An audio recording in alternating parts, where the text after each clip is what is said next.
Oke, kali ini kita mau review produk terbaru ya. Ini jam dinding, tapi bukan sembarang jam dinding. Ini adalah spy kamera, kamera pengawas tersembunyi. Di mana lensa kameranya sih? Nah, ini dia, di angka 6 ada titik kecil dan itu adalah lensa kameranya. Ya. Lensanya kecil, tapi dia tuh sampai Ultra HD 4K. Jadi resolusinya itu 4K, 2K 180. Jadi sekitar 2 MP, paling rendah 2 MP. Kemudian 4 MP, 8 MP, ini cukup jelas nih, cukup jernih. Nanti kita cek. Dan dia untuk jamnya cukup silent. Tidak ada suara detik tik tik tik tik, tidak ada. Cukup silent. Ukurannya cukup besar, sekitar 35,5 cm. Jadi bisa untuk kamar, baik di kamar karena silent ataupun di ruang utama. Ukurannya juga cukup elegan, desainnya cukup elegan, jadi bisa di ruang utama, kemudian di ruang tamu, ataupun mungkin di kantor sebagai kamera pengawas. Dan tidak ada suara detik sehingga tidak mengganggu ya. Oke. Untuk jam menggunakan baterai AA. Jadi satu baterai AA normal ya, ini untuk pengaturannya, jamnya ya, untuk rubahnya, tergantungannya. Dan di sini kita cek samping.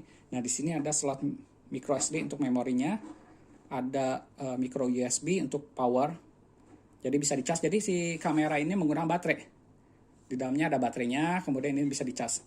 Nah, di sini ada tombol on off, kemudian juga di sini ada tombol reset. Sekarang kita coba on kan, oke. Dan di sini tidak ada lampu indikator, tidak ada suara notifikasi, jadi benar-benar silent karena ada spy kamera, kamera pengawas tersembunyi. Jadi tidak ada suara sama sekali, cukup silent.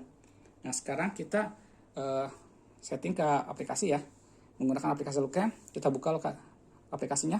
Oke, kita klik aja, klik tambah. Oke, kita setup device.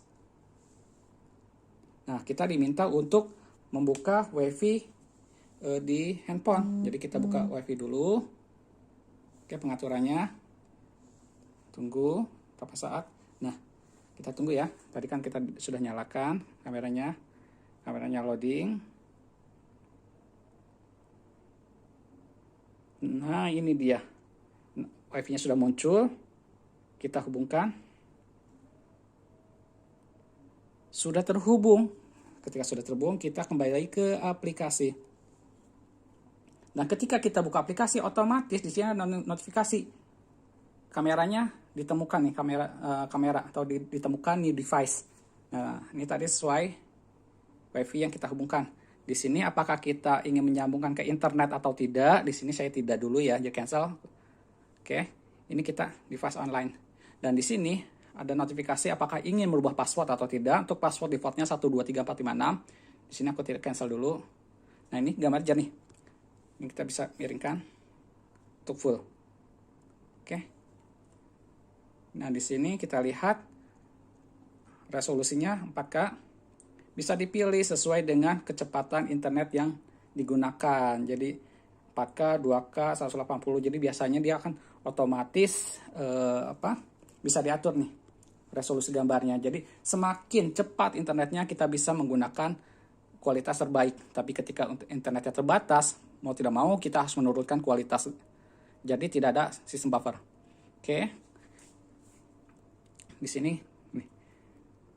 Dan karena ini spy kamera ya, kita bisa mendengarkan suara di sekitar kamera. Nah, ini suara dari handphone nih.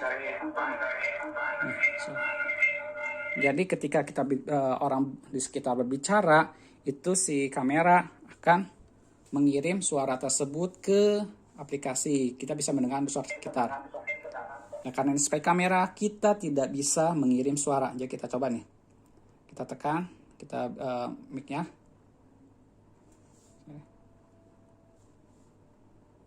Tes 1 2 3, tes 1 2 3. Oke, tidak mengirim. Jadi dia benar-benar spy. Dia tidak mengirim suara, tapi bisa mendengarkan suara di sekitar kamera. Dan di sini, oke, untuk penyimpanan itu menggunakan bisa micro SD ya, memory card. Dan di sini kita juga bisa rekam secara manual. Jadi ini direkam manual. Nah, ini direkam manual, mulai merekam. Nah, ini merekam. Nanti kalau untuk rekam manual, dia bentuk rekamannya adalah AVI. Seperti itu, dan itu tersimpan ini karena manual ya, saat live kita rekam itu masuknya ke memori di handphone. Tapi ketika tidak sedang live itu dia akan menyimpan ke micro SD di kamera. Nah, ini kita juga selesai. Ini rekamannya. Udah, sudah tersimpan. Ini tersimpannya di handphone nih. Dan kita juga bisa mengambil gambar, screenshot. Nah, seperti itu. Dan di sini ada pengaturannya ya. Nah, pengaturan segala macam. Nah, ini infrarednya manual, kita atur manual, schedule. Oke, jadi cukup jernih, hasil gambarnya cukup oke.